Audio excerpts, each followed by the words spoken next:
স্বাধীনতা দিবস উপলক্ষে সবসময় যেরকম ভাবে বলা থাকে, গতবারও যেভাবে বলা হয়েছে ঠিক ওভাবেই কিন্তু আমরা বলেছি। কিন্তু বক্তব্যের শেষে যেটা দেখলাম, আমাকে চিরকুটে একটা দেয়া হয়েছিল, কিন্তু ঘোষক হিসেবে আসলে ঘোষণাটাকে আমি দিতে পারি কিনা, কারণ এটা আমাদের এখনো সংবিধানের 6ষ্ঠ তফসিলে স্বাধীনতার ঘোষক হিসেবে আরেকজনের নাম আছে। আগে আমাদের সংবিধান সংশোধন করতে হবে, ওটা সংশোধন করলে আর আমরা সরকারি কর্মকর্তারা আপনার সরকারি যে নির্দেশনা আমাদের আসবে আমরা সেটা 100% পালন করব। এটাই আমাদের হচ্ছে করতে হবে। আমাদের কোনো মানে ঘোষক হিসেবে ঘোষণা করা আমাদের কিন্তু আমরা এখন পারছি না।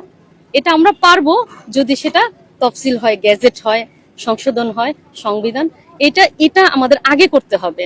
তো ঘোষক হিসেবে তুলে ধরাটা আসলে এই কারণে ওনারা আসলে বয়কট করেছে, যেটা আমি মনে করি একেবারে অনাকাঙ্ক্ষিত।